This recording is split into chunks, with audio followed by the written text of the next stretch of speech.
Disclaimer: No Self-Hate is a mental health awareness platform, not a licensed therapy provider or certified psychological organization. All content is for educational and informational purposes only and should not be considered medical advice or a substitute for professional mental health care. If you are in crisis or need immediate support, please contact a licensed mental health provider or text 988 for the Crisis Lifeline, US only. Some topics may include sensitive mental health themes. Viewer discretion is advised. This channel may include brief use of copyrighted material under Fair Use, U.S. Copyright Law, Section 107, for commentary, education, and discussion. All right, everyone, welcome back. So let's get ready to close out Season 1, Episode 4, What is Forgiveness? Let's just give you a quick recap on what we've covered so far. We've defined what forgiveness is. We've defined what forgiveness IQ is. We also had the opportunity to take a forgiveness IQ test to assess where we were in our journey. And today, part 4 of 4, we are going to close it out by focusing on how do I enhance my forgiveness IQ. So before we get into the information, let's think about that. I don't know what your week has been like, but I hope it has been great. I hope you have had some time to think about the forgiveness IQ stuff, the forgiveness, think about the relationships that you have. I hope you were able to find some value in, episode 4, what is forgiveness? Because I've found enormous value. Things that I thought I wasn't ready to do. I found out it was just, me making the decision to do it, which is to forgive people, and to forgive them for myself. When we talk about no self-hate and we talk about self-love, it's almost like we have to forgive to show ourselves the love that we deserve. And you deserve to be free. You deserve to, sever those ties to the past. Those negative ties. You deserve to cancel those subscriptions to misery. I think I deserve it as well. So I had a pretty productive week as far as making sure that I'm going through forgiving as many people as I can, thinking about the relationships that I still have to mend, so on and so forth. So I think a little bit I have enhanced my forgiveness IQ so far, and it has been wonderful. So how about you? How have you enhanced your forgiveness IQ this week? Or how have you been doing it? Have you thought about, forgiveness since you saw the forgiveness episode? Did anyone come to mind that you wanted to forgive, and have you forgave yourself? These are the things this is how we get the value out of this self-empowerment route, where we take the information and we're serious about it because we want to refine ourselves, right? We don't want to keep doing this. We don't want to do this again next year. We don't want to try to do this again in 6 months. We're going through it now. We're walking through it together, and we want to try to get this done as soon as we can. And that is my goal. I know it's going to take some time. I have to be patient with myself. You all have to be patient as well. You have to make sure that you are, making progress, or you have the opportunity to make progress in your forgiveness journey. And as you start unloading all of this luggage and baggage, you will eventually start to become freer, right? Or more free, excuse me. So I'm starting to feel really free. I already felt free at one point, but it's really turning up now. So opportunities to enhance your forgiveness IQ. So deepen your cognitive awareness. So what this means is clearly understanding forgiveness, what it is and what it is not. We've learned that in episode 4, part 1 of 4, which was what is forgiveness. So we have a full understanding of forgiveness, whether that's conditional forgiveness, unconditional forgiveness, situational forgiveness, decisional forgiveness, self forgiveness. You know, whether it's one of those, we understand what it is and what it isn't, right? So, how do we deepen our cognitive awareness? We educate ourselves about forgiveness myths, forgive and forget. Now, we know that that was a myth. You can forgive and you don't have to forget. For myself, for me, I prefer to just let it go. Just, I will reference the past for education and knowledge and positive thoughts. So that's how I like to do it. I just like to let it go, whatever the issue is, whatever's going on with me. I forgive myself. I forgive whoever else is involved. And, I get back to happiness. That's how I move forward. So, how do you do it? How do you plan on deepening your cognitive awareness? What's your understanding of forgive and forget, reconciliation, right? What are your, make sure you keep that terminology and those definitions in your mind. As you continue on your journey, you will begin to reference these different terms so that you can continue to protect your peace and be at ease. Next up, reflect on your existing beliefs about forgiveness. How do prior to you seeing, the What is Forgiveness episode, No Self Hate, what was your understanding of forgiveness? Have you ever thought about it? Um, was it something that you knew like you had to do? Were you one of those people that would hold grudges? Like, you know, kind of reflect on your existing beliefs about it. And the information that was presented is again just an opportunity for you to, if you choose to, maybe take some steps forward. Maybe elevate yourself a little bit within your forgiveness, right? So make sure you're leveraging this opportunity because we got more to come. It's gonna be amazing. So we have to make sure that we're keeping up with each other as best as we can. Again, this stuff is not gonna happen overnight, but remember that recovery time. The faster we clean out our luggage and baggage, the faster we get to being freer within ourselves or having that freedom within ourselves. All right, next up, clarify the differences between forgiveness, reconciliation, and excusing harm. All right, the benefits of deepening your cognitive awareness clears up confusion, guilt, and resentment caused by misunderstanding. Forgiveness allows forgiveness to become an intentional, empowered choice, not passive or forced. An example is instead of thinking forgiveness means ignoring abuse, you understand forgiveness is releasing resentment while still setting firm boundaries. Next up, develop emotional regulation skills. This is one of the most important things that we have to do in our journey. Again, those that who choose to take advantage of this opportunity, this is something that we must really, really work on. Making sure we are emotionally regulating properly and that we are enhancing those skills. So what it means, building the ability to recognize, manage, and move through difficult emotions without acting out or suppressing, right? Suppressing. We don't, when someone has confronted you or when someone has said something hurtful or something that where your first instinct is to be defensive, do you have the skills to hold yourself back, breathe, think about everything, and move through that conversation with the greater good at the forefront? Do you have the power to do that? It's pretty much what this is about. So if we don't have that power, we have to start working on that power. We have to, we want to make sure that we control the type of day that we're going to have. No one should be able to just walk up to us and say something to us and steal our peace or steal our joy. We should protect that. And it's not difficult.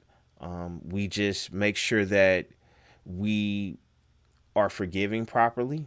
We make sure that we are resolving our trauma.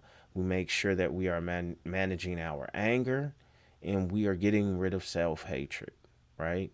As long as we're doing those four things, and we have in the next episodes that will be coming up in the next couple of weeks, we will go into other things. But right now, just playing with the deck of cards that we have, these are our new skill sets.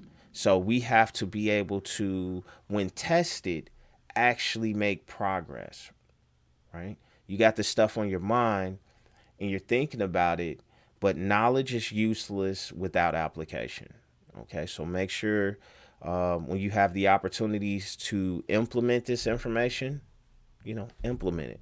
All right, so how do you develop emotional regulation skills? Practice mindfulness meditation or breathe work or breath work to increase emotional grounding. Okay, so we have a meditation brown noise video, No Self Hate. Check it out. It's wonderful for studying, taking naps. If you want to take a power nap, it's wonderful for a lot of things. I use it for a lot of stuff, especially when I'm creating or whenever I'm trying to just lock in and just block out the noise. I listen to brown noise and I work. Pretty much is, how I make these videos and different things like that. It's just, it keeps me very calm. It keeps my beats per minute low, and I could kind of focus a little more. It also assists me with sleeping as well. Next up, learn grounding techniques, breathing, sensory focus, and journaling. This is very important. Whenever you find yourself triggered, breathe. If you can remember it, again, this stuff is easier said than done, but I believe we can do this. I've actually been working on this, and it is difficult for myself, for me, but I've been making progress with it, making sure that if something happens or, anything, I try to give myself at least three deep breaths, and I might do it subtly, I might, and they won't, people wouldn't notice that I'm exhaling, but breathe. I want you to breathe. Okay. That's very important. It helps with decision making as well, in my opinion. Next up, seek therapy, cognitive behavioral therapy, EMDR, somatic healing to process deep emotional wounds. Now, we talked about CBT, we talked about EMDR in episode 2. I think that was How Do I Resolve Trauma? So if you want to catch up on those acronyms and understand what they fully mean, you can check that out on episode 2, How Do I Resolve Trauma? Next up, the benefits of developing emotional regulation skills is it reduces emotional reactivity and impulsive responses. Very important. Some of us are impulsive with our responses. Whenever we feel something, we respond immediately. Next up, prevents anger, resentment, or shame for controlling your actions and decisions. And that makes perfect sense, right? In the beginning, we've built the ability to recognize, manage, and move through difficult emotions without crashing out, pretty much. See, when you see a crash out is just a person that is highly emotional, right? Men do it and other men look at it as, oh man, that's cool. Like, and but to me, when I see crash outs, I see people that are not processing their emotions in healthy ways. Normally, just think about why would we need to walk around if we're happy and life is what we want it to be? Why would we need to walk around not processing our emotions in healthy ways? The only time that I didn't process my emotions in healthy ways is when something was wrong, when I had some type of trauma, when something wasn't going my way, if I felt offended, if, I would react defensively and different things like that. But I just really, when you're happy, you don't crash out, right? When you're emotionally regulating yourself, you don't crash out.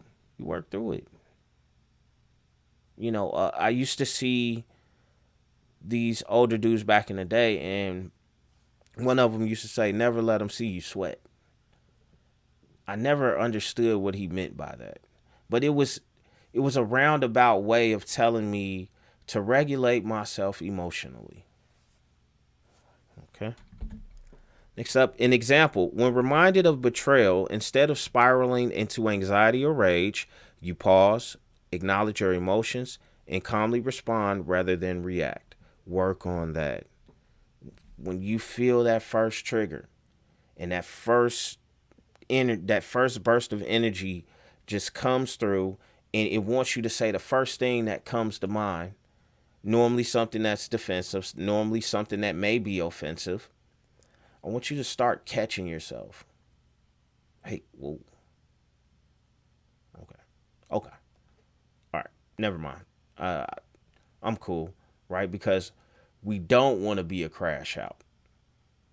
And a crash out in the sense of, doing something, silly or not very intelligent, right? That type of crash out, but we don't want to emotionally crash out. There's a such thing as an emotional crash out in my book, right? Where we justify to ourselves doing something extreme emotionally because this thing happened to us. We must regulate ourselves. All right. Next up, practice deep self forgiveness. Very important. Forgive yourself. We talked about it so many times. I don't need to say it too much, but forgive yourself, self compassion, love thyself first. Forgive yourself. So, what this means is releasing shame, guilt, and regret associated with your past actions or choices. How do you practice deep self forgiveness? Clearly acknowledge your mistakes without harsh self criticism. So, healthy accountability. All right. Journal about your regrets, then consciously offer yourself forgiveness. Mercy for self. Mercy. I know you want to be excellent. I know you don't want to be perfect because we know that's impossible. But I do know you want to be excellent. And sometimes when you fall a little short, you have to make sure that you understand that you just fell short on that attempt at excellence. You have as many more attempts as you want to get it right. So forgive yourself. Okay.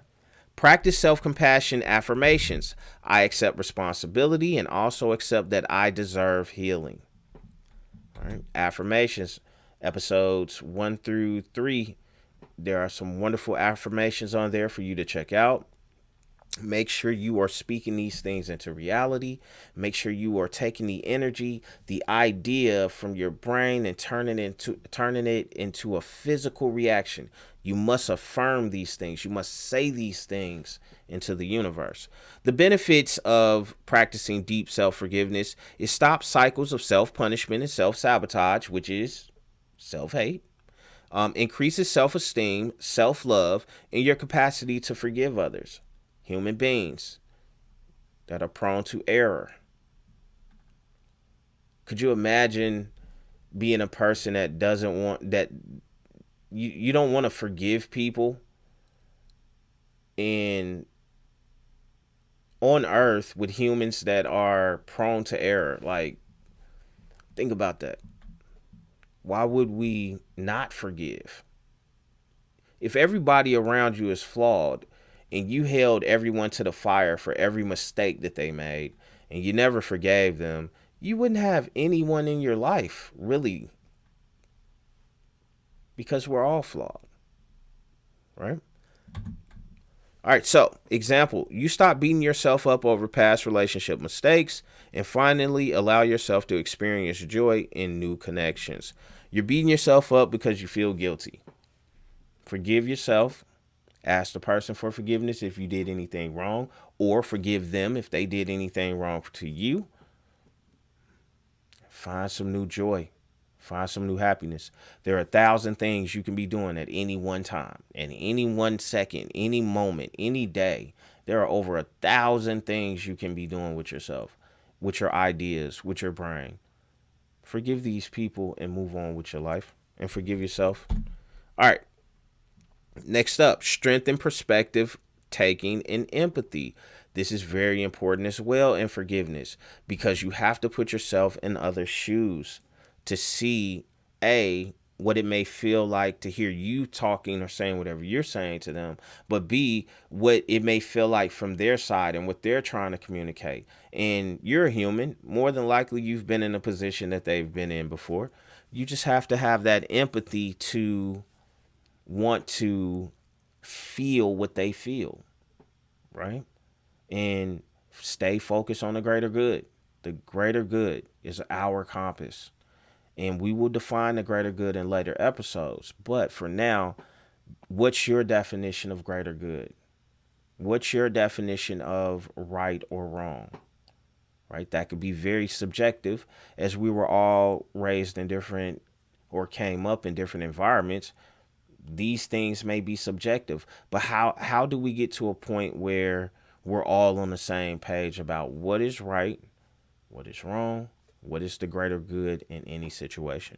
All right, so strengthen perspective taking and empathy, learning to understand and empathize with others' motivations without excusing harmful behavior. Now, we're not saying pacify. We're not saying justify. We're saying being able to put yourself in their shoes, right? And if you deem, mercy on that person, then have mercy, right? So this is how we practice perspective taking and empathy. So you want to practice imagining life from another's viewpoint. I do that all the time, and it has changed my life. I don't react the same way. I don't have the same intensity of anger or level of anger that I used to have, because I'm able to put myself in anyone's shoes for just about anything, right? So reflect on how someone's past trauma, fear, or pain influenced their actions. People are out here going through things. You just never know what people are going through. You just never know. It is, if you haven't been through anything really in your life, you are very blessed, and that is wonderful. But there are people out here that are going through it in life. All types of stuff. Okay? So always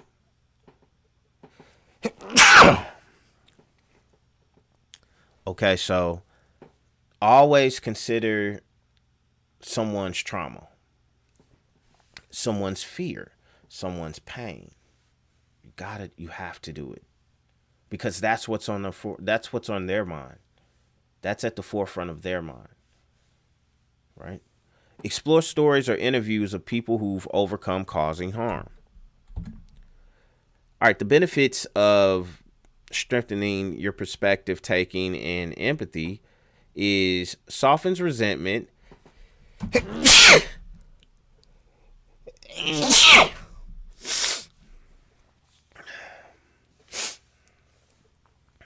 All right, so the benefits of strengthening perspective taking and empathy is it softens resentment without dismissing accountability, enables you to humanize the offender and reduces bitterness. An example is you recognize a parent's emotional neglect stemmed from their unresolved trauma, not from deliberate cruelty, helping you release some resentment. This is a very realistic example. A lot of us called ourselves upset with our parents or not talking to one parent for whatever reason. Forgive them and move on with your life and move on with them. You only get one set of parents, but always consider what they've gone through. Again, it goes back to that law. It's almost like a law of nature, how in my opinion. You just never know what people have gone through or what they're going through. So I could judge you if I'm that type of personality, But I'm honestly not. I just want you to be happy. I just want you to make it through. I just want you to have fulfillment, right? That's the type of person that I am. So no matter whether you're my mother, my father, my cousin, I'm able to get through these different things because again, I consider what you may have gone through, and that thing may make you angry, or that thing may make you upset or hostile, or subconscious to, subconscious anger or unresolved trauma. I understand now. So I have that empathy. You want to make sure you're carrying that with you, and people will test you. People will push you as far as they can to see if that empathy runs out. Do your best to be empathetic with people, regardless of what they're going through or whatever they try to put you through. All right. Next up, we have set and maintain healthy boundaries. Learning to forgive without enabling harm or compromising your emotional safety. And this is how you do it. Identify your limits clearly. I forgive you, but I won't allow further harm. Practice saying no to protect your energy and emotional health. Clearly communicate boundaries without guilt or defensiveness. This is very important. Your comfort zone matters. And you should be able to be comfortable while other people are being comfortable in the room. Everybody should be able to be themselves, set healthy boundaries, and be comfortable around each other to a certain degree, right? Now, we all have to consider each other and make sure that we're looking out for each other, but most of all, you want to be comfortable within your skin. So you got to set these boundaries because not everyone understands what may trigger you or what may not, or what is okay and what is not. As you go through relationships, you clearly start defining these boundaries. All right, the benefits: protect your emotional safety and well-being, prevents repeated harm or emotional abuse while still allowing emotional release. That's important. Setting and maintaining healthy boundaries prevents repeated harm or emotional abuse while still allowing emotional release. We talked about emotional release in Forgiveness IQ. You must have that emotional release. It's very important. So you forgive a friend's betrayal, but respectfully choose to end or reduce contact to honor your emotional needs. Now,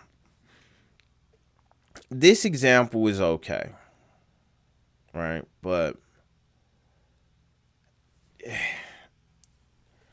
just think, if that person is your friend, again, if they've been in your life 10 years, 15 years, and maybe they made a couple of mistakes, reducing contact is necessary maybe in the beginning.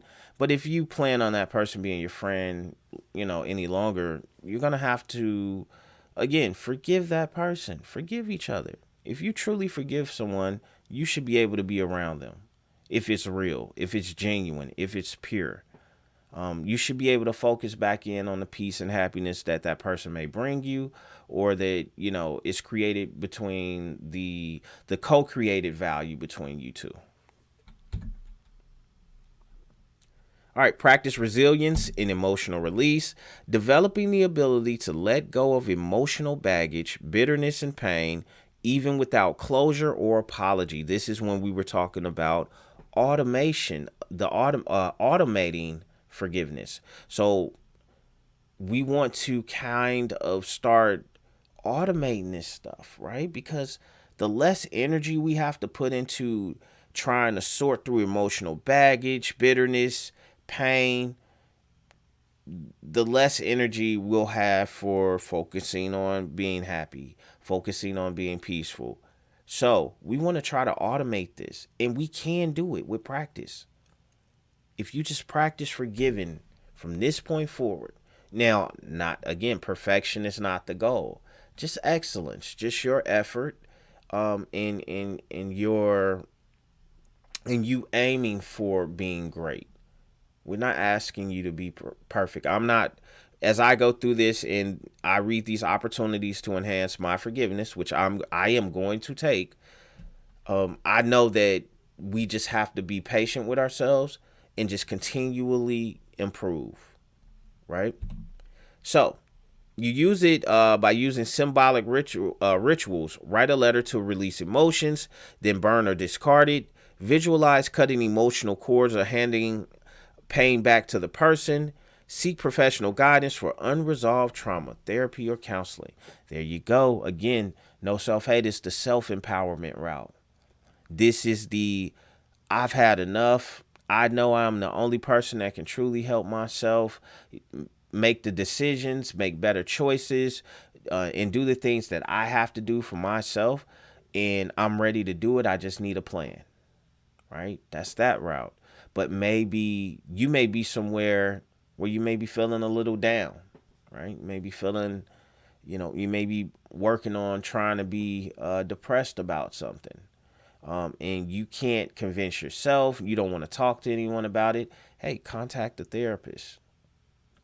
There's hotlines. You don't even have to go into an office. Contact a therapist. Contact the hotline. Talk to somebody. You would be surprised how much better you're going to feel after you talk to someone about whatever it is that's bothering you, right? And again, once you talk to someone and they help you and you're ready to get into the self-empowerment lane, this will always be here for you. I mapped it out for you. Whenever you're ready, whenever you want to seize this opportunity. And one thing I was getting back from feedback that I was receiving back from a few people that watched the show was they said, well, Kevin, this doesn't apply to me. And I was like, whoa, this is for every human. No self-hate is for every human, because we all may have battles with self-hatred, even if you're winning those battles. We all may have issues with toxic anger and subconscious anger. We all may have unresolved trauma. Again, if there's anyone that's perfect, please put your name in the chat. I just want to ask you a few questions, right? But if you are not perfect, there is something in this information that you could use to help improve you even further than what you are, right? So we want to definitely use this information. It's for everyone. It's not a select group.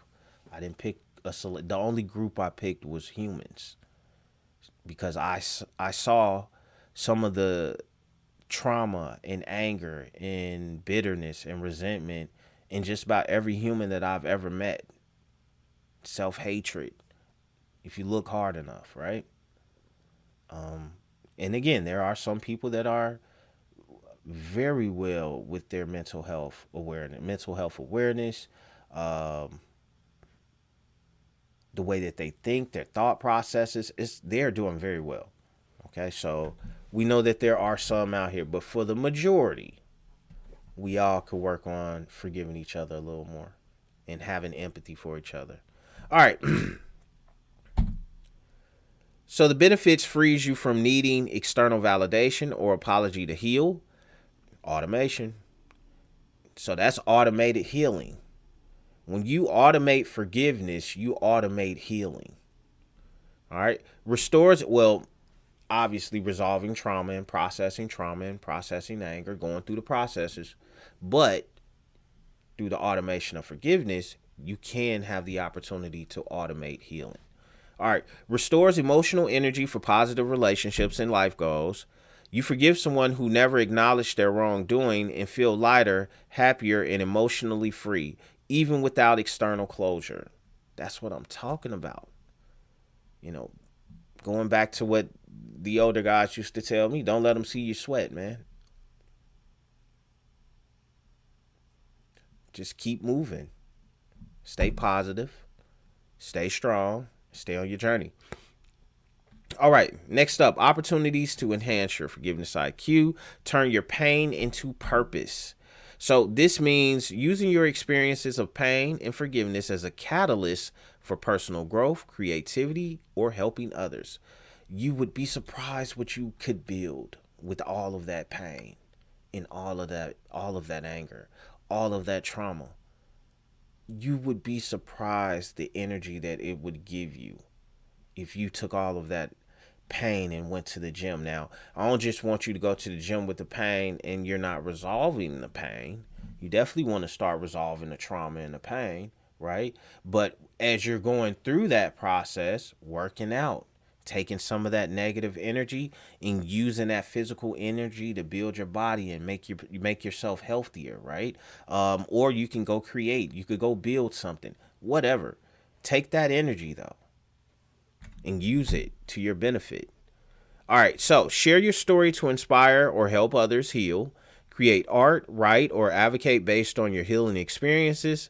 Mentor or support others going through similar pain. Very important. The benefits: creates profound meaning and purpose from past suffering. Accelerates your own healing by empowering you through your story.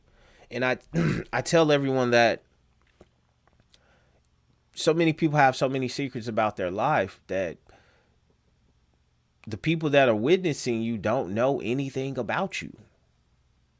Tell your story. Don't be ashamed. Nobody's story is perfect. Everybody's story has twists, turns, suspense, all that. Share your story with each other. Let us know who you are. We're witnessing you, but you don't always present yourself genuinely. We have to start presenting ourselves as our authentic selves and taking whatever comes with that. But being comfortable in our skin, this is very important if the goal is to be free, emotionally free. You must be able to speak your story, right? An example is you volunteer to mentor people struggling with similar traumas, transforming your pain into compassionate action, helping them because you've seen the things that they've gone through. You've seen how they've struggled with anger. You've seen how they struggle with trauma, self-hatred, forgiveness, and you just want to help everybody because it helps you. It makes you feel better, right, about what you may have been through in life. All right. All right, so the summary of benefits for forgiveness IQ, or how to enhance your forgiveness IQ. So we got cognitive awareness, eliminates confusion. Forgiveness becomes intentional. Emotional regulation reduces emotional overwhelm and impulsive reactions. Self-forgiveness stops self-sabotage, builds self-esteem. Perspective taking humanizes others, reduces bitterness and resentment. Boundaries protects emotional safety without enabling harm. Resilience and release offers inner peace without external apology or validation. Automation. So we're talking about automating forgiveness, automating healing. And then last but not least, pain to purpose turns suffering into powerful personal growth and meaning. Growth and meaning. So make sure you are taking that energy and using it to build yourself. If someone upset you right now, you upset right now, go do something beautiful for yourself. Go learn some new knowledge that you could use and apply. Go start that new business you always wanted. Forgive that person and take all of that residual energy and use it to benefit yourself. Okay? So that has been episode 4 for what is forgiveness. We have done a thorough deep dive into forgiveness. We've learned about forgiveness IQ. We've learned about ways to enhance our forgiveness IQ, the importance of forgiveness IQ when it comes to self, when it comes to being free and healing yourself. You must sever those subscriptions to misery. Okay? Forgive, and love. Don't forget to love after you forgive. Not all of those relationships need to be cut off. Just make sure, you assess. But, people mess up sometimes. And they need you to forgive them. Especially if they want you to. So, with that, get your mental health awareness apparel and accessories now. Go to NOSELFHATE.com. and check out our new stock. Other than that, thank you for watching. Thank you for your time. Thank you for your energy. This has been wonderful. I hope you're using this information to better yourselves. I hope it's helping you and having impactful results in your life. And yes, thank you. Thank you to all of my subscribers, supporters. Make sure you're sharing this. Make sure you're commenting. Make sure you subscribe if you're new. Make sure you like if you're new. We need everyone to start loving themselves more. All right. And with that, I'm going to sign off and I will talk to you next time. Peace.